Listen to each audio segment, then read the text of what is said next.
Hi friends, welcome to കുറ്റിക്കാട്ടിൽ kitchen. ഇന്ന് ഞാൻ ഒരു വെറൈറ്റി ഇഡ്ഡലിയാണ് ഉണ്ടാക്കി കാണിക്കുന്നത്. അതായത് റാഗി ഇഡ്ഡലി.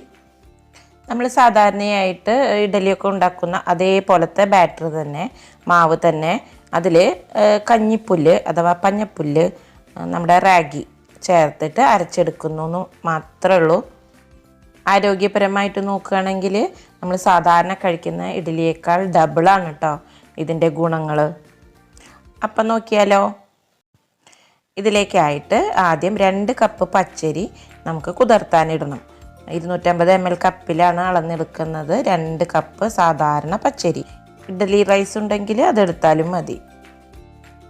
ഇതിപ്പോൾ സാധാരണ പച്ചരിയാണ് ഞാൻ കുതിർത്താനായിട്ട് എടുക്കുന്നത്. അടുത്തത് 1 കപ്പ് പഞ്ഞപ്പുല്ല് അഥവാ കഞ്ഞിപ്പുല്ലാണ് ഇട്ട് കൊടുക്കുന്നത്.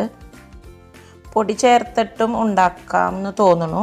ഞാനെപ്പോഴും ഇങ്ങനെയാണ് ചെയ്യുമ്പോൾ ഇടാറ്. ഇതിൻ്റെ ക്വാണ്ടിറ്റി നമുക്ക് വ്യത്യാസം വേണമെങ്കിൽ 1-2 പിടി മാത്രം ചേർത്തിട്ടും ഉണ്ടാക്കി നോക്കാം ആദ്യം. എന്നിട്ട് ഇങ്ങനെ ചേർത്തിട്ട് എടുത്താൽ മതി.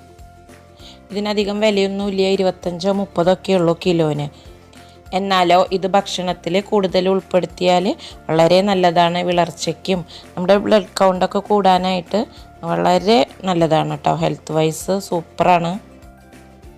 ഇനി ഉഴുന്ന്, മുഴുവൻ ഉഴുന്നാണ് ചേർക്കുന്നത്. 1 കപ്പ് 250 ml കപ്പിൽ 1 കപ്പ് ഉഴുന്നാണ് ഞാൻ കുതിർത്താനായിട്ട് ഇട്ട് കൊടുക്കുന്നത്. ഇനി ഉഴുന്നിൻ്റെ അളവ് നോക്കുമ്പോൾ ഞാൻ ഇഡ്ഡലിക്ക് 3:1 എന്നുള്ള കണക്ക് വെച്ചിട്ടാണ് കേട്ടോ. അതായത് 3 കപ്പിന് 1 കപ്പ് ഉഴുന്ന്. ഇനി ചെറിയ ബോൾസാണ്, അത്ര ക്വാളിറ്റി കുറവാണെങ്കിൽ 1.25 കപ്പെങ്കിലും ചേർക്കണം. എന്നാലേ നമ്മുടെ ബാറ്റർ നല്ല പൊങ്ങി വരുള്ളൂ. ഈ ഉഴുന്നിൻ്റെ കൂടെ 1/2 സ്പൂൺ ഉലുവ കൂടി ചേർത്ത് കൊടുക്കണം. കുതിർത്തുമ്പോൾ തന്നെ ഇതിലേക്ക് ചേർത്ത് കൊടുത്താൽ മതി. അപ്പം നമ്മുടെ ഐറ്റംസ് ഇതാ കഴുകി വെള്ളത്തിലിട്ട് വെച്ചിട്ടുണ്ട്. മിനിമം ഒരു 6 മണിക്കൂറെങ്കിലും നമുക്ക് കുതിർത്തിയതിന് ശേഷം അരച്ചെടുക്കാം. പിന്നെ അരയ്ക്കുമ്പോൾ എപ്പോഴും ഫ്രിഡ്ജിലിരിക്കുന്ന തണുത്ത വെള്ളം ഉപയോഗിച്ച് അരച്ചെടുക്കണം. മിക്സിയിൽ അരച്ചെടുക്കുമ്പോൾ നല്ല ചൂടാവും മിക്സി. അപ്പം നമ്മുടെ മാവ് അധികം പൊങ്ങി വരില്ല. അപ്പോൾ ആദ്യത്തെ ബാറ്റർ റെഡി ആയിട്ടുണ്ട്. അരിയാണ് ആദ്യം അരച്ചത്. നല്ല തണുത്ത വെള്ളം ഒഴിച്ചിട്ടാണ് അരച്ചെടുക്കുന്നത്. ഓരോന്നും സെപ്പറേറ്റ് ആയിട്ട് അരച്ചെടുക്കുന്നതാവും നല്ലത് കേട്ടോ. ആദ്യം കുറച്ച് ഉണ്ടാക്കി നോക്കുക. എന്നിട്ട് കുട്ടികൾക്കൊക്കെ ഇഷ്ടപ്പെടുകയാണെങ്കിൽ പിന്നെ നമുക്ക് നന്നായിട്ട് ഇത് കൂടുതൽ ആഡ് ചെയ്തിട്ട് അരച്ചെടുത്ത് ഇഡ്ഡലിയോ ദോശയോ ഒക്കെ ഉണ്ടാക്കി കൊടുക്കാം. വളരെ നല്ലതാണ്. ഫൈനലായിട്ട് ഒരു കാര്യം കൂടിയുണ്ട്. നമ്മൾ ഉഴുന്ന് അരച്ചെടുക്കുമ്പോൾ അതിൻ്റെ കൂടെ 1 കപ്പ് ചോറ് കൂടി അരച്ചെടുക്കണം. നമ്മൾ സാധാരണയായിട്ട് കഴിക്കാൻ ഉപയോഗിക്കുന്ന മട്ട അരിയാണെങ്കിൽ മട്ടയുടെ ചോറ് അല്ലെങ്കിൽ വെള്ളച്ചോറ് അത് അരച്ചിട്ട് ഇതിൻ്റെ കൂടെ ചേർക്കണം. അപ്പോൾ കംപ്ലീറ്റ് ആയിട്ട് എല്ലാതും അരച്ചൊഴിച്ചു. ഇനി കൈ വെച്ചിട്ട് നന്നായിട്ട് ഇതൊന്ന് മിക്സ് ചെയ്യണം. ഇങ്ങനെ റാഗി ചേർത്തിട്ട് ഇഡ്ഡലിയും ദോശയൊക്കെ ഞാൻ ഉണ്ടാക്കാൻ തുടങ്ങിയത് ഗീത ചേച്ചി പറഞ്ഞിട്ടാണ് കേട്ടോ. അതായത് എൻ്റെ ഫ്രണ്ട് യൂണിവേഴ്സിറ്റിയിൽ ജോലി ചെയ്യുന്ന സമയത്ത് കുറച്ച് വർഷങ്ങൾക്ക് മുൻപ് ഗീത ചേച്ചിയാണ് എന്നോട് പറഞ്ഞത്, രേണു ഇങ്ങനെ ഇഡ്ഡലിയും ദോശയും ഉണ്ടാക്കി നോക്കാൻ. അതായത് നമ്മുടെ പുല്ല് ചേർത്ത് അരച്ചിട്ടുള്ള ഇഡ്ഡലി ദോശ കുട്ടികൾക്കൊക്കെ വളരെ നല്ലതാണ്. വലിയ ടേസ്റ്റ് ഡിഫറൻസ് ഒന്നും തോന്നില്ല. എന്നാലോ വളരെ നല്ലതല്ലേ, ആരോഗ്യപരമായിട്ട് വളരെ നല്ലതാണ്. ഇനി നമുക്ക് മാവ് പുളിക്കാനായിട്ട് അടച്ചു വയ്ക്കാം. കുറച്ച് സമയം സൈഡിലൊന്ന് സ്പേസ് കൊടുത്തിട്ട് അതിന് ശേഷം കംപ്ലീറ്റ് ആയിട്ട് അടച്ചാൽ മതി കേട്ടോ.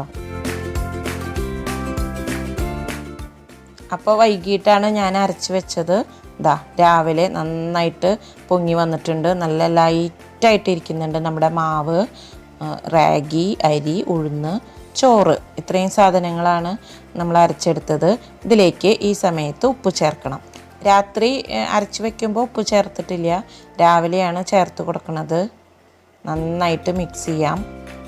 സാധാരണ ഇഡ്ഡലി ഉണ്ടാക്കുന്ന പോലെ തന്നെ ഞാനിതിൽ കുറച്ച് വെളിച്ചെണ്ണ താഴെ തൂവി കൊടുക്കുന്നുണ്ട്. ഇങ്ങനെയും ചെയ്യാം. ഇതിന് പകരം ലൈറ്റായിട്ടുള്ള കോട്ടൺ ക്ലോത്ത്, ചെറിയൊരു തുണി വിരിച്ചിട്ട് നമുക്കതിൻ്റെ മുകളിൽ മാവ് ഒഴിച്ച് കൊടുക്കാം. അങ്ങനെയും ചെയ്യാം. ഇനി ഇഡലി തട്ട് ഇല്ലാത്തവർക്ക് പിഞ്ഞാണിയിലാക്കിയിട്ട് ഒരു സ്റ്റീമറിൻ്റെ മുകളിൽ വെച്ച് കൊടുത്താൽ മതി. എന്നിട്ട് നമുക്ക് മുറിച്ചെടുക്കാം നമ്മുടെ ഇഡലി. അങ്ങനെയും ചെയ്യാം. ഒരു 6 മിനിറ്റ് മതി നമ്മുടെ ഇഡലി വെന്ത് വരാനായിട്ട്. അപ്പോൾ അതാ നന്നായിട്ട് സോഫ്റ്റായിട്ട് ഇരിക്കുന്നുണ്ട്.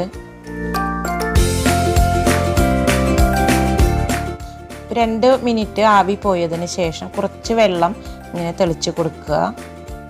അതിനുശേഷം ഇഡലി എടുക്കുക, സാമ്പാറോ ചമ്മന്തിയോ ചട്നിയോ ഒക്കെ കൂട്ടി കഴിക്കുക. അപ്പം നല്ല സോഫ്റ്റ് റാഗി ഇഡലി എല്ലാവരും തയ്യാറാക്കി നോക്കുക. നല്ല പതുത്ത ഇഡലി കണ്ടോ, നല്ല സോഫ്റ്റാണ്. ഇനി ഇതേ ബാറ്റർ വെച്ചിട്ട് നമുക്ക് നല്ല സോഫ്റ്റ് ക്രിസ്പി ആയിട്ടുള്ള ദോശയും ഉണ്ടാക്കിയെടുക്കാം. അപ്പോൾ റാഗി ദോശയും ഇതേ ബാറ്റർ വെച്ചിട്ട് തയ്യാറാക്കി നോക്കുക. ഇവിടെ കുട്ടികൾക്ക് ഇങ്ങനെ ഉണ്ടാക്കുമ്പോൾ ദോശയാണ് കേട്ടോ ഇഷ്ടം. ഇഡ്ഡലിയേക്കാളും അവർക്കിഷ്ടം ദോശയാണ്. നല്ല ടേസ്റ്റുള്ള നല്ല ഹെൽത്തി ആയിട്ടുള്ള പേപ്പർ റോസ്റ്റ് പോലത്തെ റാഗി ദോശ അങ്ങനെയും ഉണ്ടാക്കിയെടുക്കാം. അപ്പോൾ നമ്മുടെ പഞ്ഞപ്പുല്ല്, റാഗിപ്പുല്ല് അല്ലെങ്കിൽ കഞ്ഞിപ്പുല്ല് ചേർത്ത ഇഡലിയോ ദോശയോ എല്ലാവരും തയ്യാറാക്കി നോക്കുക. നല്ല ഹെൽത്തി ആയിട്ടുള്ള രാവിലത്തെ ബ്രേക്ക്ഫാസ്റ്റ് നമുക്ക് റെഡിയാക്കി എടുക്കാം. വീണ്ടും ഒരു വീഡിയോ ആയിട്ട് വരുന്നത് വരേക്കും എല്ലാവർക്കും നന്ദി, നമസ്കാരം.